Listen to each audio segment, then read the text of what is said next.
Selamat sore rekan-rekan, selamat datang kembali di kelas Teologi Doa dan Difusi. Sore ini akan menjadi kesempatan istimewa bagi kalian untuk konsultasi paper yang sudah kalian tulis sejauh ini, dan saya akan menanggapi dan juga mencoba meletakkan tulisan-tulisan kalian dalam beberapa tema yang menjadi fokus gereja dalam beberapa tahun terakhir ini. Salah satunya adalah panggilan kepada kekudusan yang secara khusus dialamatkan kepada orang muda. Dan salah satu sebutan yang kita dan devosan daraskan dalam doa Salam Maria adalah Santa Maria, panggilan Santa Maria selain Ibu Maria. Kita akan mencoba melihat isi dari sapaan Santa Maria. Mari kita awali dengan memperhitungkan suara orang muda dalam kehidupan. Salah satu kelompok devosan yang kadang-kadang kurang mendapatkan perhatian di dalam kajian-kajian devosi adalah orang muda. Bahkan ketika orang muda sudah diinklusikan dalam kajian devosi, kadang-kadang para penulis gagal untuk menangkap keimanan orang muda, terutama dalam kehidupan devosi. Oleh karena itu kita ingin belajar salah satunya dari dokumen Paus Fransiskus Gaudete et Exsultate untuk membantu kita menerangi keimanan orang muda, terutama mereka yang sangat dekat dengan kehidupan digital, dan seringkali keimanan mereka sangat dibentuk oleh pengalaman digital yang sayangnya kadang-kadang bahkan di prodi pendidikan keagamaan Katolik kita kurang memiliki pengetahuan yang sangat kaya tentang itu, sehingga sejauh saya mendengarkan kelas A, B, D, ya, orang muda belum sangat baik ya digarap oleh teman-teman kalian. Maka kita sekarang mau mendengarkan sejauh journey kalian selama ini. Kita dari segi waktu tidak panjang lagi ya teman-teman ya. Nanti kalian akan ketumpuk paper-paper yang lain, maka sebaiknya paper ini segera diselesaikan sebelum paper-paper lain itu meminta perhatian kalian. Oke, kita mulai aja dari yang sudah ada kameranya. Mau Henrikus dulu atau mau Danang dulu atau mau siapa dulu yang mau mulai? Ya udah, Nikolaus dulu, nggak apa-apa. Yuk, Niko. Baik, Romo. Yuk, silakan. Tentang apa nih, maksudnya? Ceritain hasil temuanmu. Ya, sejauh ini sampai di mana? Apakah ada kesulitan? Sejauh ini mungkin tidak ada kesulitan sih, mungkin sampai di sini. Saya kan kebetulan cuma dapat satu informan, tapi menurut saya kisahnya ini cukup menarik buat saya, jadi mungkin akan saya gali lebih dalam, dan dari teman-teman ini saya lebih menemukan banyak nilai sih dari dia. Kan dia sosoknya seorang anak muda juga, SMA. Dia latar belakangnya itu kan kurang religius. Entah bagaimana suatu ketika dia datang ke Gua Maria dan membuat sebuah harapan. Akhirnya harapan itu tidak dijawab, tapi apa ya? Sebenarnya jawabannya itu sudah ada dari lama, tapi akhirnya dia menyadarinya tuh ketika dia setelah dari Gua Maria itu. Jadi pengalamannya mungkin anti mainstream kalau menurut saya. Kan biasanya pengharapan tuh seperti ada wahyu tiba-tiba dari kita diturunkan. Tapi kalau dia ini tidak diberikan wahyu apa-apa, tapi dari kesadaran diri sendiri. Mungkin nanti akan lebih menarik kalau udah saya berikan di dalam tulisan gitu. Nanti untuk saat ini saya sedang proses penulisannya. Baik, gitu Romo. Oke, jadi ini ya, ada beberapa level ya, kita sebut aja keimanan orang muda. Dan ini nanti menentukan ya bagaimana mereka mengalami termasuk praktek difusi ya. Tentu dari yang kita sebut aja ya garis paling keras ya yang istilah kita punya itu ateis. orang muda meskipun mungkin ke gereja, tapi mungkin mereka menempatkan diri sebagai ateis ya. Karena ada sesuatu yang ya tidak nyambung aja dengan pengalaman mereka ya. Jadi terjadi diskoneksi tertentu antara iman yang mereka yakini dengan seringkali pengalaman hidup ya, yang nggak ketemu ya, sehingga orang bisa mengambil sikap sampai se-ekstrim itu.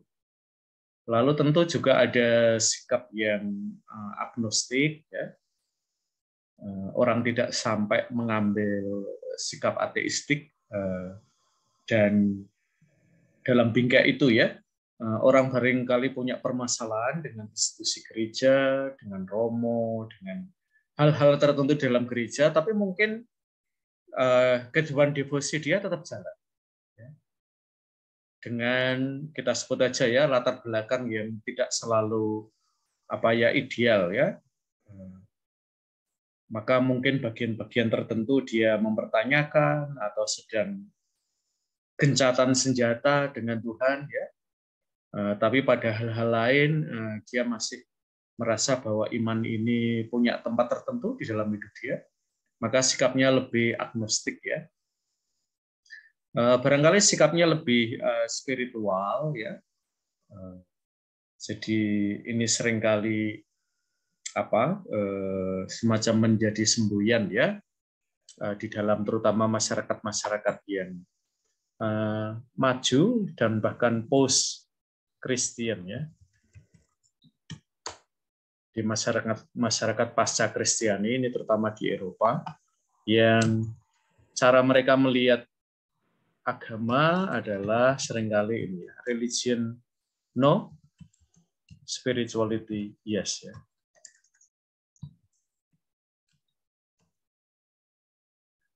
Tentu ada kita sebut aja ya level yang mungkin sebagian dari kalian temui adalah religius. Jadi devosi kepada Bunda Maria itu menjadi bagian ya dari praktek iman mereka sebagai seorang Katolik. Mereka juga ke gereja, mereka juga bahkan aktif dan seterusnya ya. Jadi ada level-level yang perlu kita pertimbangkan ya, sehingga nanti apakah hal-hal tertentu dia sangat akrab atau dia sangat awam ya, bahkan dengan hal-hal yang mungkin menurut kalian mestinya ini diketahui oleh orang Katolik ya. Dan nanti itu mungkin menentukan cara mereka menempatkan diri ya di hadapan gereja, bahkan di hadapan Allah ya. Yang tidak selalu boleh kita generalisir ya. Maka nanti tugasnya Hari ya mencoba mendengarkan narasi orang muda itu ya.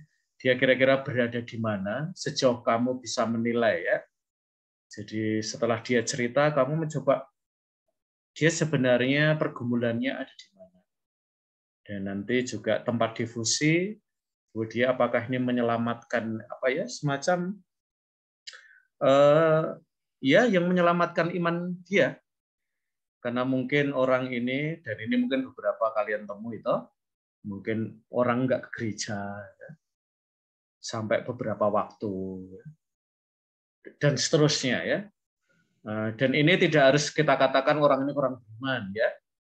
Jangan cepat-cepat memberikan penilaian ya, tapi kalian mencoba untuk melihat struggle dia apa sebenarnya ya.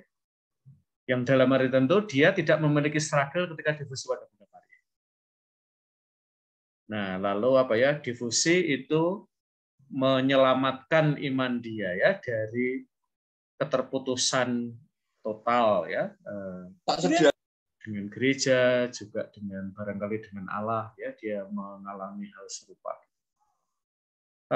Gitu, Nicholas Hari ya. Apakah ada yang mau kamu tanyakan ya? Karena ini mungkin akan menjadi konsultasi besar terakhir ya. Minggu depan saya harap kalian sudah mulai nulis-nulis ya. Tidak ada pertanyaan lagi ya, sehingga bisa fokus nulis ya. Rumah mau tanya. Yuk. Ini kan saya pakai sudut pandang sebagai penulis. Kalau misalnya mungkin ini nanti jatuhnya terlalu subjektif, tapi mungkin sepengamatan saya kan wawancara dia udah agak lama, tapi saya masih mengingat. Mungkin saya bisa memberikan penilaian bagaimana dari reaksi tubuhnya atau dari kata-katanya, dari apa yang saya temukan dari dirinya itu mungkin bisa saya tuangkan, tapi pakai perspektif saya gitu, nggak apa-apa kah di tulisan? Ya, enggak apa-apa ya. Prinsipnya kan selalu sebenarnya ini yang terjadi ya. Nanti silakan dicek ke dosen Metopen kalian ya. Bahwa penelitian itu punya karakter intersubjektif ya. Jadi kita tidak pernah bisa menempatkan diri melulu sebagai pengamat ya, apalagi sebagai penonton ya. Dalam arti tentu ya kita ada unsur subjektifnya dan itu tidak apa-apa ya. Kecuali kalau kita itu punya apa ya gambaran yang terlalu objektif ya, itu malah terlalu nggak sehat sih menurutku ya. Jadi penilaiannya kamu enggak apa-apa ya, dan saya kira kamu memberi poin yang penting ini ya, Nicholas Hari ya, bahwa selain kata-kata yang dia ungkapkan ya, gestur tubuh, ya, kalimat-kalimat yang dia ucapkan, jeda, titik, koma, tanda seru dan seterusnya, itu juga membawa pesan ya, yang seringkali perlu kita perhitungkan. Maka jangan hanya ini ya bergantung pada rekaman ya, apalagi rekaman audio ya. Karena audio tidak bisa merekam gerak-geriknya, apakah dia ketika mengatakan itu lancar-lancar saja atau putus-putus, selanya itu apa ya, apakah dia nangis atau dia menarik nafas dalam-dalam, dia mengingat sesuatu dan seterusnya ya. Itu semua membentuk narasi para responden atau informan itu ya.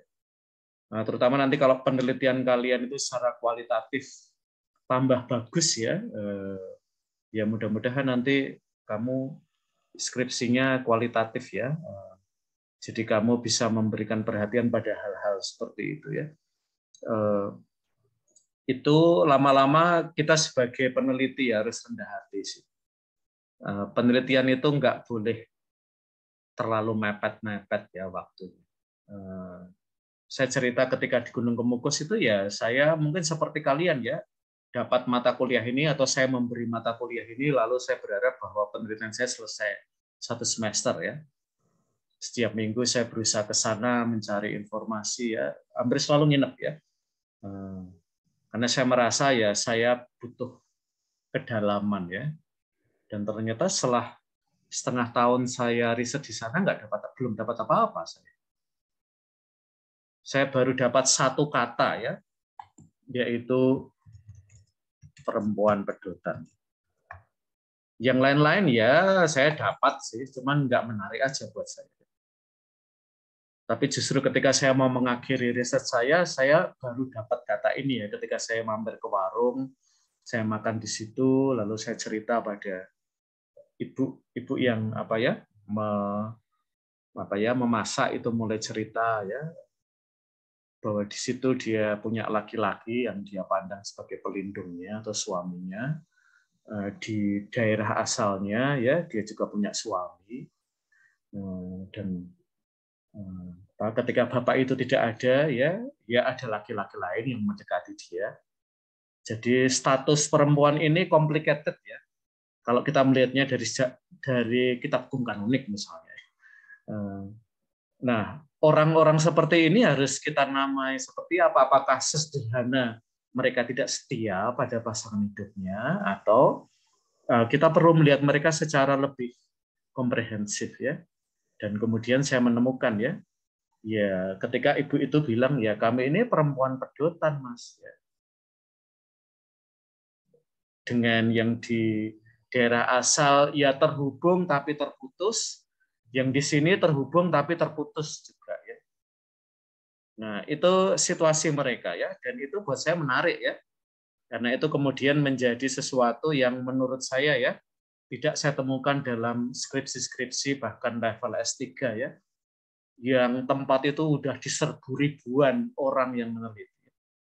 Tetapi fenomena perempuan pendutan itu sejauh yang saya riset ya tidak muncul dalam wawancara-wawancara.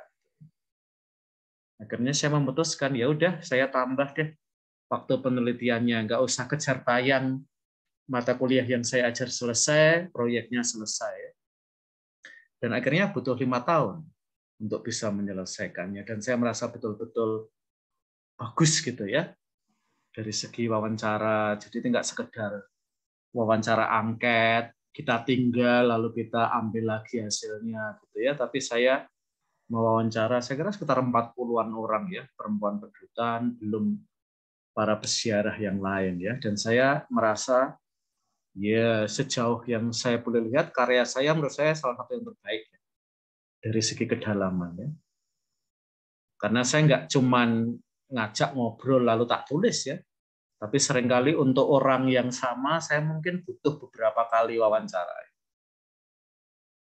Kadang-kadang ya seperti yang kamu sampaikan tadi, Nikolaus ya, kita kadang-kadang nggak terlalu fokus pada apa yang dia bicarakan karena mungkin agak mengulang ya, tetapi gesturnya ya, apa ya ketika kita apa ya bisa masuk ke ruang yang lebih pribadi, kita melihat foto-foto anak-anaknya dan seterusnya, lalu saya dapat sesuatu yang lebih ya, yang model-model angket itu nggak sampai sedalam itu,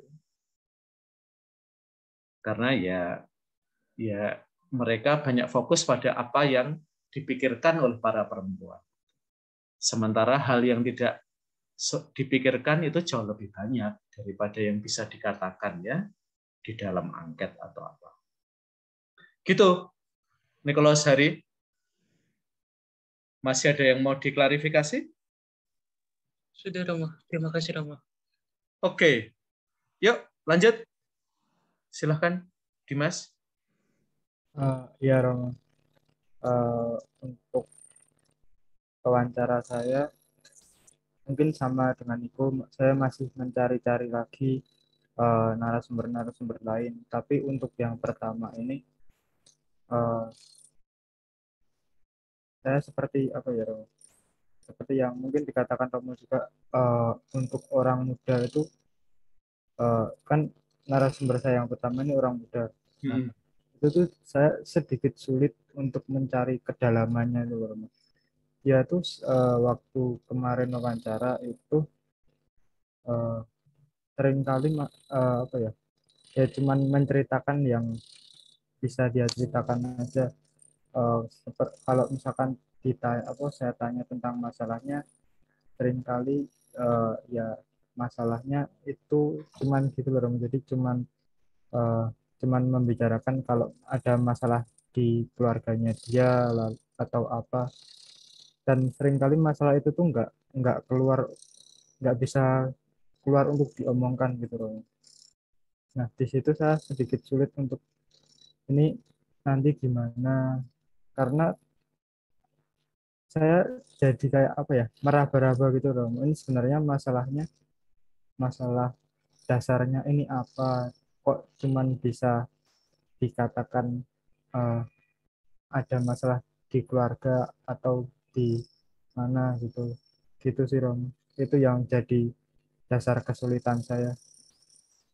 Oke, jadi ada dua kemungkinan ya, Dimas ya, yang bisa dilakukan. Yang pertama adalah kita lebih sabar ya untuk ngobrol dengan dia. Prinsipnya gini ya, Dimas ya, ini dalam prinsip konseling, mudah-mudahan kalian udah dapat ya, konseling dasar ya. Mungkin nanti tanya teman-teman BK juga kalau kalian punya teman-teman di situ ya. Prinsipnya gini ya, orang tidak akan ngomong sesuatu yang pribadi pada pertemuan pertama. Ya. Terutama pada pertemuan pertama, orang itu pengen mendapatkan trust dari orang yang diajak bicara. Maka kalaupun ada kesempatan orang itu membuka dirinya ya kepada Dimas, itu mungkin ya separuh-separuh ya Dimas ya. Seperti yang kamu bilang itu ya, kayak nanggung ya. Orang ngaku bahwa dia punya persoalan keluarga tapi nggak bisa omong lebih lanjut persoalan keluarganya apa gitu ya. Nah, itu yang saya alami dengan informan saya ya di Gunung Kemukus, kurang lebih seperti itulah sebenarnya. Jadi orang itu ternyata bisa terbuka kepada kita itu berangsur-angsur. Nah, dan kadang-kadang persoalannya adalah kita punya target, orang itu merasa nggak punya target dengan kita. Maka kita mencoba mencari titik temu itu ya. Maka waktu itu saya ngapain juga, saya tergesa-gesa ya. Saya nggak pengen juga buku saya segera terbit, saya nggak ada ketergesaan itu, maka saya lebih memenangkan mereka ya, memberi waktu kepada mereka untuk terbuka dan seterusnya. Itu alternatif pertama ya, Dimas. Yang kedua adalah kita mencoba ya persoalan keluarga yang ada dalam dokumen-dokumen gereja, terutama terkait dengan orang muda apa saja sih? Nah itu ada ya. Dan itu bisa membantu kamu ya, semacam dia, ya kamu ceritakan aja dia diam, tidak bicara lebih lanjut tentang itu. Lalu sejauh saya tahu dari dokumen ya, persoalan orang muda terutama terkait dengan keluarga atau orang tuanya apa sih ya? Apakah orang tua yang terlalu sibuk, apakah sampai ke perceraian, atau apa gitu ya, itu di dokumen ada ya di masjid, dan itu bisa membantu kamu ya. Kalau kamu merasa saya nggak bisa lebih jauh lagi mengorek sesuatu dari dia, bahwa ketika mereka bilang bicara ada masalah keluarga itu yang dimaksud kurang lebih mungkin ke arah-arah itu ya. Nah dokumen-dokumen itu kan menariknya adalah bahwa dokumen itu juga mendengarkan suara orang muda yang kurang lebih seperti dia juga punya persoalan keluarga, dan dokumen gereja itu mencoba untuk menyarikan ya beberapa tema yang menarik terutama terkait dengan persoalan orang muda. Maka yang bisa dibuka adalah Amoris Laetitia, Gaudete et Exsultate, Christus Vivit, orang muda, iman dan penegasan bangsa. Dokumen-dokumen itu banyak banget tentang orang muda, menyinggung dan bahkan membahas secara mendalam ya kehidupan orang muda. Coba kamu lihat ya, mungkin ada tema-tema tertentu yang hampir selalu muncul ya. Gitu Dimas. Kadang-kadang kekurangan data lapangan kita backup dengan data pustaka. Ya. Tapi kalau data lapangannya udah kaya, data pustakanya nggak usah dipaksain terlalu banyak. Karena yang mau kita angkat justru kisah devosannya ya. Tapi kadang-kadang ya kita ada persoalan ya, misalnya tulisan yang saya bagikan pada kalian itu ya mencoba untuk sedapat mungkin senantiasa berdasarkan pengalaman, tapi ketika saya merasa mentok di titik tertentu ya selalu saya ke dokumen ya, untuk mencoba membantu memahami sesuatu yang mungkin tidak atau belum diungkapkan secara tuntas oleh responden atau informan. Gitu, Dimas. Apakah menjawab? Terima kasih Romo, cukup menjawab Romo. Oke, ya. Terima kasih untuk Niko dan Dimas ya.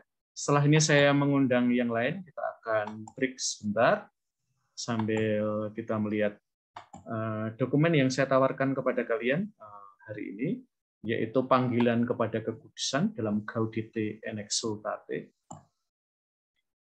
Nah, kita seringkali juga berjumpa dengan para devosan yang berjalan jauh, dan betapapun sulitnya ya perjalanan itu, mereka ingin tetap sampai tujuan, sekurang-kurangnya menuju tujuan. Nah,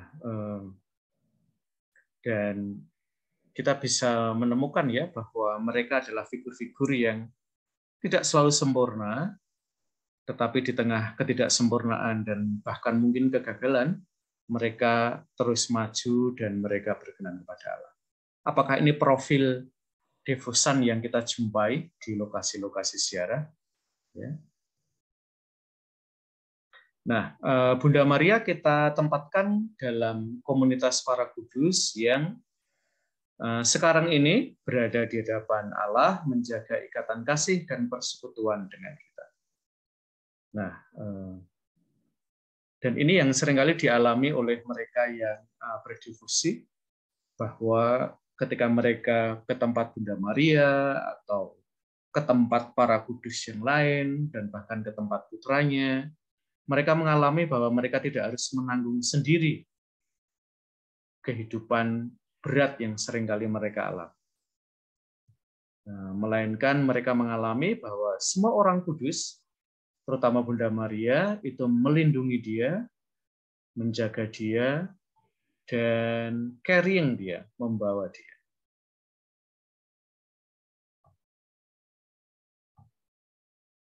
Sehingga barangkali seperti yang pernah dikatakan oleh Coldplay, tempat devosi itu menjadi semacam paradise untuk para devosi. Nah, nanti kalian bisa menghubungkan ya, terutama kalau kalian punya kedekatan dengan orang muda ya. Hidup yang seperti di padang gurun, kerontang, dan seterusnya. Pada saat yang bersamaan, barangkali di tempat itu ya, seperti yang kita lihat di konser Coldplay ini. Orang muda terkoneksi ya dengan Bunda Maria, menemukan kekuatan ya.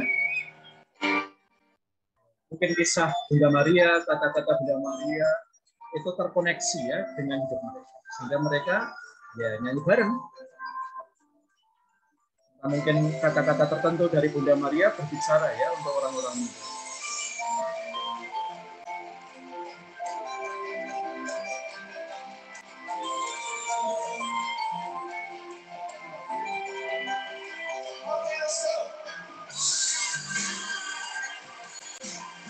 Ya, mungkin ini ya teman-teman, terutama karena kalian adalah orang-orang muda, jangan terlalu cepat ngejudge orang muda.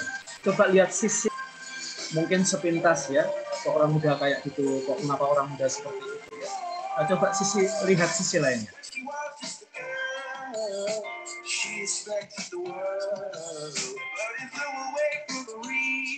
Siapa bilang orang muda nggak suka ngomong tentang Allah, tentang hal-hal religi?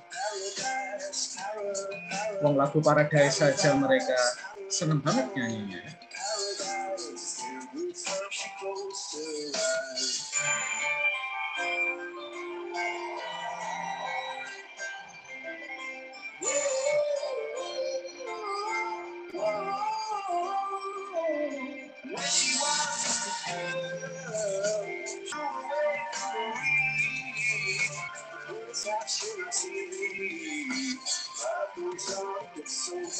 Maka dalam dunia pop ya, kalau di dalam dunia religi ada devosi, kalau dalam dunia pop ya ada idola, mereka yang kita pandang sebagai idol.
Oke,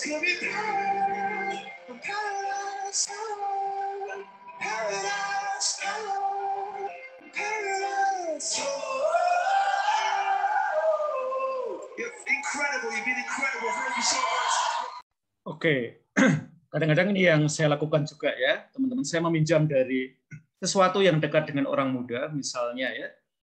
Saya tidak tahu ya, misalnya tadi Nico ya, share tertentu ya, dan mungkin dalam bahasa kita misalnya blank space ya.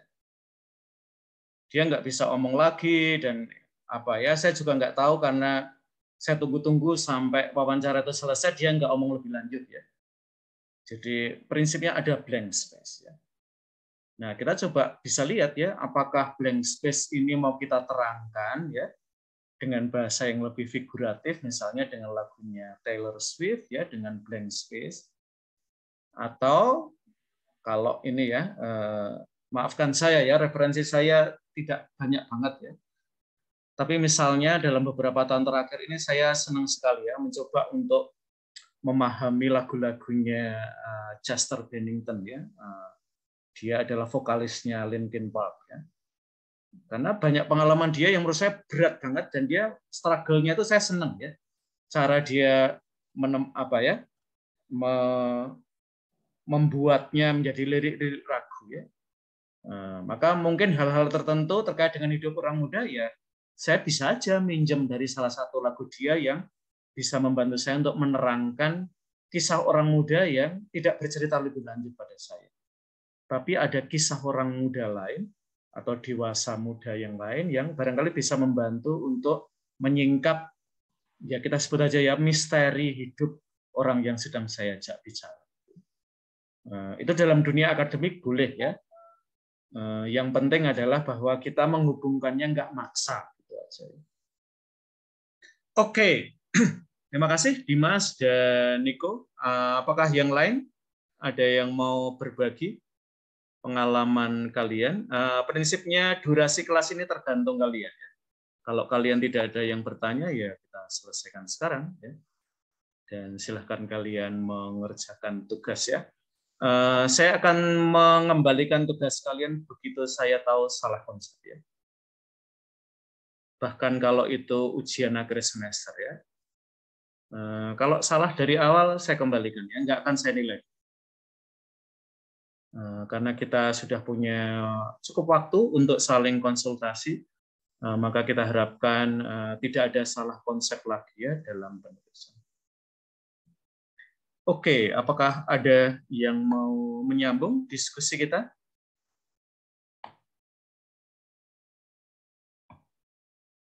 Saya tunggu 5 menit ya.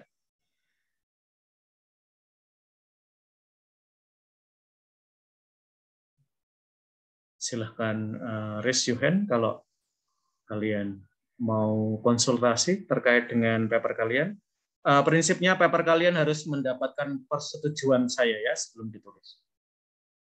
Maka kalau kalian diam saja dan tiba-tiba nulis dan menurut saya tidak baik, akan saya kembalikan ya. Dan tentu saya akan bertanya mengapa tidak konsultasi dengan saya.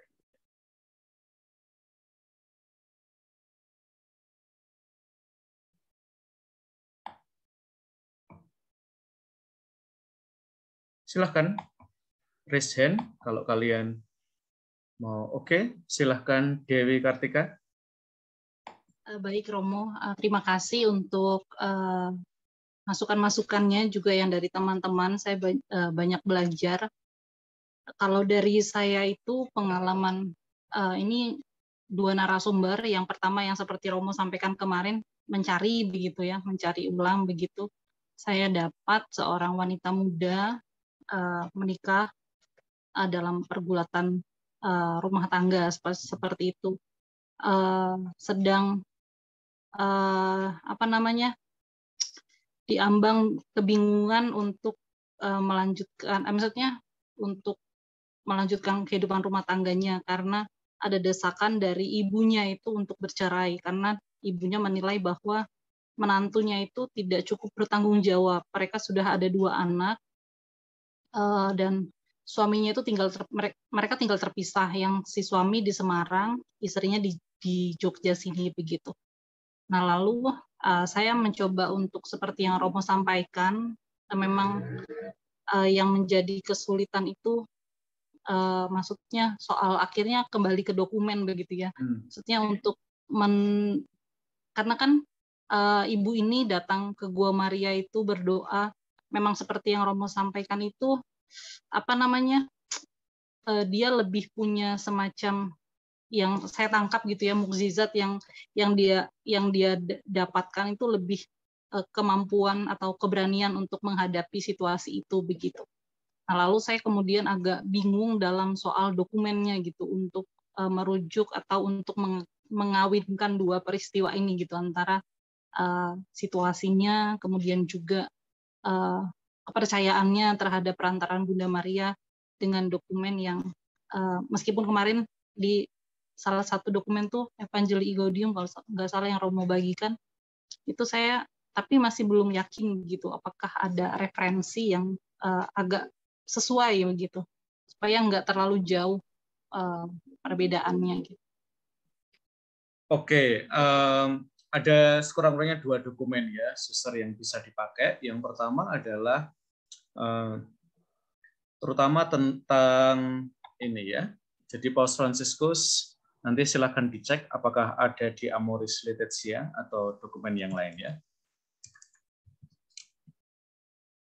Jadi ini ada semacam budaya baru di dalam masyarakat kita yang juga nanti diulang lagi ya, Paus Fransiskus di dalam dokumen Laudato Si, yaitu throwing away culture. Jadi salah satu yang ditengarai oleh Paus Fransiskus itu adalah bahwa apakah dalam soal relasi kita itu kurang punya daya tahan. Sehingga dikit-dikit punya masalah langsung minta cerai. Jadi itu salah satu ini ya fenomena ya. Nah, apakah keluarga itu termasuk dalam kategori itu? Nah, ini nanti tugasnya suster ya. Apakah mereka masuk kategori itu atau tidak? Yang kedua adalah bahwa terutama pihak-pihak yang dirugikan dari persoalan perkawinan itu harus segera ditolong oleh gereja. Nah, ini dua hal ini agak tidak bersebelahan ya, suster ya. Maka nanti silahkan suster menurut judgement suster ya. Lalu Bunda Maria di situ gimana? Gitu ya. How do they experience Mary ya? Nah, terutama dokumen tentang Bunda Maria di dalam tulisan-tulisannya Paus Fransiskus itu juga mencoba mengajak kita ya untuk melihat bahwa pengalaman tidak sedikit keluarga itu juga dialami oleh Maria dan Yosef. Pengalaman-pengalaman yang dilematis ya. Keluarga Maria dan Yosef itu bukan keluarga yang happy-happy aja, tidak ada masalah ya. Tidak selalu holy family dalam arti itu ya. Tetapi holy-nya itu justru mereka bisa pass through ya masa-masa sulit dalam hidup mereka. Nah, itu lalu yang kedua adalah nanti mungkin suster bisa melihat, terutama kalau mau melihat dari perspektif suaminya ya suster, yaitu ke ex patris cordis. Di kelas lain ada persoalan ya, yaitu suami yang bekerja di sektor informal atau semi pengangguran ya, kalau kita mau lebih straight ya forward tentang itu. Dan itu alasan mengapa Paus Fransiskus dalam Ex Patris Cordis itu menyebut pentingnya terutama pencari nafkah di keluarga itu tidak pengangguran. Karena hal yang barangkali awalnya ekonomi itu bisa meruntuhkan hidup berkeluarga. Nah, dokumennya nggak terlalu panjang, suster, cuma 7 nomor kalau nggak salah ya. Cuma nomornya agak panjang-panjang ya keterangannya. Tapi dokumen itu gampang dibaca dan nanti Suster bisa ya kalau mau melihat dari dua perspektif ya Suster ya. Lalu hal yang lain adalah tentu peran orang tua di dalam keluarga itu diapresiasi. Pada saat yang bersamaan juga di dokumen Amoris Laetitia itu Paus Fransiskus menekankan bahwa kemandirian keluarga setelah hidup pernikahan itu juga diapresiasi. Maka sebenarnya ada banyak ini ya, Suster Dewi ya, ada banyak arah yang bisa. Nah, kira-kira hasil wawancara itu lebih kuat ke jalur yang mana ya kita mau, dan terutama ya, kira-kira keluarga-keluarga banyak mengalami persoalan di mana. Sehingga nanti kita berharap ya teman-teman bahwa yang kalian tulis itu boleh ya dibaca ya oleh para devosan dimanapun mereka berdevosi kepada Bunda Maria ya. Nanti saya lihat-lihat ya, tapi sekurang-kurangnya di tempat-tempat kalian melakukan devosi mestinya buku itu ada lah. Ya, nanti kalian letakkan di situ ya. Kita tidak dibiayai prodi ya teman-teman untuk penulisan ini murni dari saya, jadi saya nggak bisa mematok jumlahnya berapa ya. Ya menurut, kalau tiba-tiba saya jatuh miskin gara-gara proyek ini ya jangan sampai ya. Oke, gitu Suster Dewi, apakah menjawab atau ada tanggapan lain?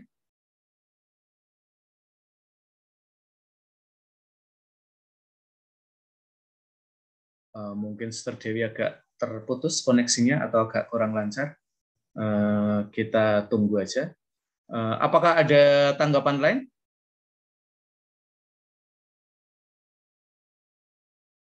Dari teman-teman? Kalau tidak ada, saya akan minta orang untuk bicara ya, karena ini tidak dari kelas kalian. Enggar. Yuk, Enggar. Atau Averian mau omong? Sedikit bertanya, Romo. Oke, silakan. Kemarin memang di awal memang sempat sudah dijelaskan oleh Romo mengenai riset ini. Saya hanya ingin mengonfirmasi dalam riset ini untuk poin yang kami masukkan ke dalam paper itu selain daripada kisah iman devosan, kemudian juga nanti ada sedikit hal yang ada di dalam dokumen gereja itu apa saja, Romo? Selain itu? Kisah kalian juga tidak apa-apa. Tapi jangan dominan ya kisah kalian. Penulis itu kadang-kadang muncul dalam tulisan tidak dalam bentuk saya ya. Saya juga punya pengalaman apa gitu. Tapi seringkali justru ketika kita menarasikan kisah-kisah itu sebenarnya sentuhan saya itu sudah sangat kuat ya. Tapi bolehlah, kalian kan belum terkenal toh, menyebut nama diri sendiri boleh. Ya. Jadi kalian bahasanya sharing juga gitu ya. Kalian tidak menempatkan diri sebagai seseorang yang di atas mereka, tetapi seseorang yang juga bergumul dengan itu ya. Misalnya yang tempatnya Niko tadi ya, saya pernah juga berada pada titik itu ya. Kalau kamu bisa cerita berada di titik itu, mungkin kamu bisa lebih terbuka ya dibandingkan dengan devosan yang dia berhenti saya berada dalam persoalan tertentu terkait keluarga. Nah, kalau misalnya kamu bisa lebih terbuka ya persoalan keluarga yang saya alami, sehingga nanti pembaca yang lain tidak bertanya-tanya ya, punya masalahnya apa sih? Tapi scrollnya terbuka oleh sharingnya Averian ya. Lalu hal-hal lain itu bisa bercerita tentang ini ya, sebenarnya tema kamu itu menentukan cara kamu melihat tempat itu ya. Jadi misalnya bercerita tentang tempat itu tuh tidak harus terpisah dari tema kamu ya, tapi mestinya justru terkait dengan tema kamu. Jadi misalnya jangan model cerita laporan koran itu ya. Misalnya gini ya, Sendang Sriningsih itu hening sekali ya, matahari menyinarkan sinarnya menembus daun-daun dan nggak harus kayak gitu kali ya. Tetapi ini loh apa misalnya kamu bercerita tentang keheningan pendoa di situ. Dalam situasi ya kalut, banyak masalah ya. Lalu tempat itu ya memberikan keheningan yang mereka butuhkan untuk apa ya bisa one on one dengan Bunda Maria. Nah, cara menceritakan tempat itu tuh kayak gitu ya. Tidak tidak menceritakan tentang geografinya. Tetapi tentang kalaupun geografi devosannya. Apa ya? Kayaknya butuh hening deh ya. Dan apa ya? Tempat itu ya seperti dikatakan oleh Paulo Coelho ya. Alam itu berkolaborasi ya, agar tujuan kita itu tercapai. Jadi apa ya? Tempat itu ya tiba-tiba jadi hening seperti devosan itu ya. Nggak ada suara. Ya. Bahkan mungkin kita bisa mendengar sedikit ya apa ketika dia bahkan omong doa pelan-pelan ya. Nah, lalu kalau kamu dengar ya boleh ya, misalnya Salam Maria penuh rahmat. Tapi nggak harus sampai diselesai juga, boleh juga ya. Di situ dia berhenti di ini ya, Tuhan sertamu, terpujilah engkau di antara wanita dan terpujilah buah tubuhmu Yesus. Nah, ketika dia memulai bagian kedua ya dari Salam Maria itu, dia berhenti ya. Dan suaranya tambah pelan, ya ternyata dia mencucurkan air mata. Jadi bisa jadi bagian kedua Salam Maria itu baru kamu tulis pada bagian akhir tulisan. Devosan itu akhirnya meneruskan doa Salam Maria yang tadi belum selesai. Nah itu jadi opening dan jadi endingnya ya. Nah seperti nonton film ya, tidak harus ini ya KKN di Desa Penari ya, itu boleh juga jadi referensi kalian ya. Tetapi nulis paper itu kurang lebih sebenarnya seperti kita mensutradarai film ya. Baik atau tidak ya tergantung saya sebagai penonton tulisan kalian ya. Maka kalau kurang baik ya sebaiknya saya kembalikan pada kalian ya. Ya, karena nggak lolos sensor ya. Oke, gitu Averian. Jadi kisah pribadi boleh dimasukkan ya. Lalu tentang tempat itu tugas kamu untuk mempertemukan ya apakah nama Gua Maria di situ itu nyambung dengan pengalaman respondennya. Kalau saya sih berusaha saya sambungkan. Tapi kamu harus dapat cerita yang nyambung ya. Sehingga sebenarnya ketika kita bicara tentang misalnya ini ya, Gua Maria Ratu Katentreman ya. Jadi itu semacam ratu kedamaian hidup ya. Mungkin temanya di sekitar kekalutan hidup, ketidakdamaian hidup, dan seterusnya. Ketika bercerita tentang tempat itu ya, kamu tidak hanya bercerita tentang damainya berada di situ, tapi mungkin juga damainya ketika devosan itu melihat sosok Maria yang ada di situ. Misalnya. Jadi nggak sekedar tempatnya gitu loh ya. Gimana, Averian? Dapat gagasan? Iya, Romo. Terima kasih, Romo. Yuk, siapa lagi? Suster Dewi tadi sudah menjawab, Suster? Sudah, Romo. Terima kasih. Nanti rekamannya saya dengarkan ulang lagi. Jaringan saya kalau on cam keluar masuk terus. Oke, enggak apa-apa, Suster. Romo. Makasih. Hanya tadi menarik gini, Romo. Tadi saya karena Dimas cerita itu sulit. Ya, minta maaf Dimas. Saya merasa cukup beruntung ya karena saya berjubah. Jadi ketika maksudnya bertanya itu maksudnya mereka ya cukup terbuka juga dan seperti mendapat tempat cerita begitu. Jadi tadi ketika Dimas sharing saya jadi agak saya terharu, kasihan. Semangat itu aja. Makasih. Iya, itu salah satu keuntungan jadi suster ya. Saya sendiri seringkali dalam penelitian menempatkan diri sebagai Dimas ya. Saya jarang-jarang pakai identitas Romo ya, om-om atau mas-mas ya. Tertarik hal-hal spiritual gitu ya. Saya 5 tahun di Gunung Kemukus tentu nggak pernah ngaku Romo ya. Di situ ada satu umat Katolik ya, tapi saya nggak. Ya menurut saya tidak banyak membantu sih. Dan kadang-kadang gini ya Dimas ya, justru yang susah itu yang bagus. Yang wawancaranya lancar-lancar itu kadang-kadang malah nggak dapat sesuatu yang kita cari. Jadi hopeful ya. Kalau wawancaranya susah biasanya malah bagus. Karena hidup apalagi yang berat itu memang susah diceritakan ya. Kalau lancar diceritakan udah jadi sinetron ya. Yang berjilid-jilid ya. Seringkali itu cuma bisa jadi cerita pendek aja. Silakan, Sister. Semangat, Dimas. Mau bilang itu sih sebenarnya. Romo nih loh. Oke.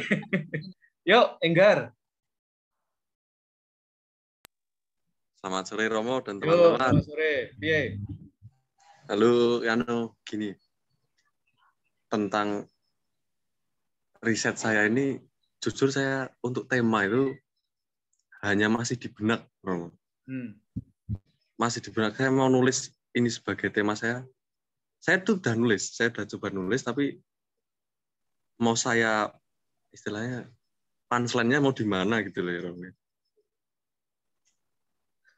Yang menarik apa, Enggar? Sejauh ini ya, yang sudah kamu dapat kira-kira kadang-kadang begitu ya, karena saking bagusnya malah nggak bisa nulis ya. Itu enggak apa-apa. Buat Mbak Maksima Anggi yang bertanya-tanya siapakah orang ini? Ini kakak kelasmu Anggi. Mahasiswa pendidikan juga, jangan khawatir ya. Nanti kalau sudah ketemu di kampus nanti silahkan menyapa Mas Enggar ya. Ya, sebelum Mas Enggar lulus ya, karena sudah ngerjain skripsi ya. Yuk Enggar. lanjut. Oke, saya sebelumnya yang waktu ngumpul di grup itu nulisnya 10 Februari itu salah, itu 10 Mei itu, Romo. 10 Mei. Terus saya 10 Mei riset, kebetulan punya waktu lagi di 11 Mei-nya. Nah, saya 11 Mei-nya itu ke Nanggulan, ke Lawangse. Oh, ke Lawangse, ya. Saya ke Lawangse, kebetulan tidak terlalu ramai juga waktu itu. Saya coba, ya setelah saya punya urusan sama Bunda Maria, urusan saya sendiri sama Bunda Maria, saya kemudian melihat ibu-ibu sebaya sama ibu saya gitu. Sebaya sama ibu saya, tak lihat udah selesai juga. Dia sendiri gitu, Romo. Dia sendiri. Terus saya coba ya dekati lah, maksudnya ngobrol gitu. Intronya saya agak lupa itu waktu itu. Pokoknya intinya saya nanya, kalau boleh ngerti, tadi doa apa, Bu? Aku begitu, Romo. Tadi doa apa? Terus ibunya itu bilang, kalau gini Mas, ya. Setelah kenalan ya Romo, gini Mas, saya itu doa untuk anak saya. Doa untuk anak saya. Terus mikir saya kan langsung, berarti anaknya ada apa-apa ini kan di rumah ini kan. Atau sakit atau apa. Ternyata enggak gitu. Terus, nah sebelumnya itu saya tanya lagi, Romo. Kenapa kok doa di sini ke Bunda Maria, kalau boleh ngerti ya gitu. Jawab lagi gini, Mas. Kalau perempuan sama perempuan curhat itu ketemu enak gitu. Ketemu enak, sama-sama ngerti gitu. Terus kemudian ya itu bilang, untuk anak saya sekarang tuh saya doa tuh Mas, jarang untuk saya pribadi gitu Romo. Jarang untuk saya pribadi, tapi lebih mendoakan anak, minta penguatan dari Bunda Maria supaya bisa mengantarkan anak menuju kesuksesan, ke cita-citanya gitu Romo. Ketika nah ini tadi yang disinggung Romo sama si Averian tadi, boleh masukkan kisah sendiri enggak? Nah setelah dengar ini, aku masukkan ini tadi, bagian ini tadi, ketika dengar itu doain anaknya, saya terpukul gitu Romo. Sebagai anak, kita ternyata didoakan terus sama orang tua kita, tapi kok di sini kok meletre gitu Romo. Di sini kok seenaknya sendiri gitu. Nah, langsung tak sangkutin sama lawang sih. Di atas lawang sih itu ada tulisannya kalau tidak salah. Ini tak sangkut-sangkutin atau emang udah nyangkut dari sananya Romo ya? Lawang sih itu, waktu saya browsing, lawang pintu, sih itu rahmat atau berkat. Yeah. Jadi Mbak Maria lawang sih itu menjadi pintu berkat, rahmat bagi para pendoa. Nah, terus di atasnya lawang sih itu tulisannya wiwaraning swarga luhuring panembah. Artinya berarti jalan, wiwaraning jalan, swarga itu berarti surga, panembah berarti umat. Jalan umat menuju surga gitu aja. Oh ini, wah, berarti doa di sini ini emang bener langsung menuju pintunya gitu loh Romo. Ya. Saya nyangkut-nyangkutinnya gitu. Jadi gitu lawang sih. Terus untuk dokumennya saya ngambilnya yang kemarin Romo tampilin. Yang waktu kelas kemarin. Yang sama ternyata. Kristus Vivit nomor 45 Romo. Ya. Tanpa menyerah dengan menghindar atau berilusi, ia tahu bagaimana mendampingi penderitaan putranya. Nah, ibu ini nih punya punya rasa sama seperti Maria ya waktu itu ketika mendampingi Yesus. Jalan hidupnya seperti itu Yesus. Mungkin di zaman sekarang ibunya itu doain anaknya supaya jalan hidupnya, cita-citanya terwujud. Terus mendukung dengan tatapannya dan melindunginya dengan hatinya. Penderitaan yang ia alami tidak membuatnya menyerah. Ia adalah perempuan yang kuat, yang mengatakan ya, yang mendukung dan mendampingi, melindungi dan memeluk. Ia adalah penjaga agung dari harapan. Darinya kita belajar untuk mengatakan ya, untuk kesabaran dan kreativitas yang kukuh dari mereka yang tidak putus asa. Gitu, Romo. Saya. Ya, menurut saya justru itu, Enggar ya. Hal-hal yang nampaknya tidak berhubungan itu ternyata punya hubungan yang halus ya. Nah, ini tugasnya kamu ya untuk apa ya? Lawang sih, lalu di atasnya atau di bawahnya itu ada tulisan yang lain ya. Menurut saya sisi yang bisa kamu tambahkan adalah mungkin yang agak kurang sedikit ya, Enggar, itu adalah sisi anaknya. Nah, kamu bisa masuk di situ. Susahnya menemukan pintu apa sih? Kan kalau saya sih melihat ya, jernih kalian ya, itu kadang-kadang bukannya orang muda itu mau menunda-nunda atau apa, kadang-kadang mungkin seperti kalau kamu ke Lawang Sih itu ya, jalannya itu panjang dan kita belum ketemu ujungnya. Nah, apakah orang-orang muda sepertimu ya, termasuk yang didoakan oleh ibunya ini, mereka sedang ada di terowongan panjang yang sebenarnya mereka menuju Lawang Sih yang sama ya. Dan saya tidak tahu ya nanti refleksi kamu ya, refleksi mariologisnya.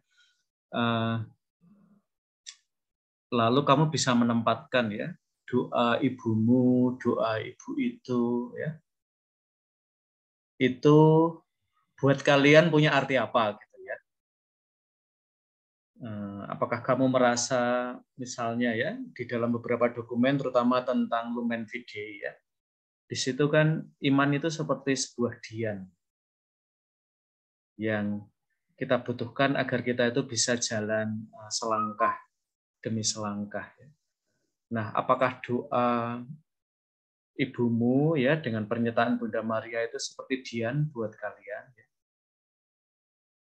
Sehingga kalian bisa ini ya jalan terus ya mencari ujung ya. Dan nanti akhirnya mengalami ya apakah lawang atau sih bahkan sampai pada pengalaman apa ya kasih Allah itu ya atau kasih Tuhan ya.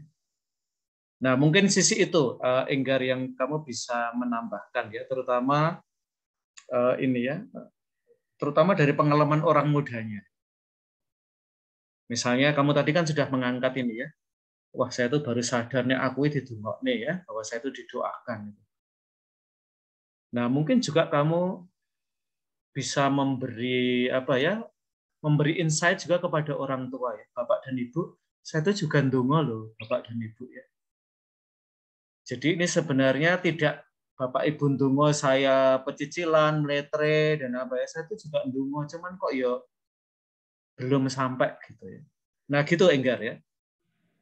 Karena mungkin sisi itu buat saya kadang-kadang kurang terangkat ya. Kadang-kadang wah anak saya itu susah sekali ya Romo, sampai tak novenakan anak saya itu ya. Padahal kadang-kadang anaknya juga novena loh Bapak dan Ibu ya. Jangan dikira dia itu apa ya, dia nggak menderita ya dengan apa ya sesuatu yang dia belum achieve ya, dia belum raih atau apa ya, atau dia sedang dalam tahap pemilihan tertentu yang nggak gampang gitu ya. Kalau saya sih terutama perspektif orang muda kayak kamu itu harus diberi ruang ya, agar nanti orang tua juga selain bahwa oh iya ya apa pengalamanku mendoakan anak itu diangkat dalam tulisan. Nah, mungkin yang perlu akan lebih bagus kalau pengalaman anaknya juga dia begitu. Oh, selain saya atau kita yang berdoa, anak-anak kita tiba ya ndonga. Dan hopefully ya ketemu ya, doa anak dengan doa orang tua. Kalau saya sih gitu, Enggar. Ya, siap Romo, siap. Ya. Sip ya, udah ketemu kurang lebih alurnya. Oke, rekan-rekan, saya kira kita sudah mendapatkan beberapa contoh yang baik dari beberapa dari kalian yang sharing. Nanti silahkan yang lain-lain ya belajar dari dokumen yang saya bagi, juga belajar dari sharing teman-teman. Terutama dari praktek difusi ya, kita kembali pada kesadaran akan kesucian dari pintu sebelah, jadi kesucian yang sangat sehari-hari kita temukan dalam pribadi-pribadi yang tidak sempurna, tetapi senantiasa menuju kepada kekudusan. Nah, kisah-kisah yang seringkali kita temukan dalam diri para dipusan ini perlu kita angkat juga. Akhirnya terima kasih dan selamat melanjutkan menulis ya. Minggu depan tidak ada kelas ya. Tetapi presensi masih dilakukan ya guys. Dan nanti saya akan minta kalian juga untuk memberikan evaluasi pembelajaran karena pendikat terkenal ya evaluasi pembelajarannya terlalu sedikit sehingga nggak bisa dinilai oleh kampus. Nanti saya akan meminta kalian untuk lebih memperhatikan itu. Dan selamat hari libur lagi ya, enak sekali ya. Kamis libur, Jumat masuk, Sabtu Minggu libur ya, nanti Rabu libur lagi ya. Saya jadi pengen jadi mahasiswa lagi ya seperti kalian. Oke rekan-rekan, selamat sore dan sampai ketemu lagi. sore, makasih Romo. Terima kasih Romo. Selamat sore, terima kasih Romo.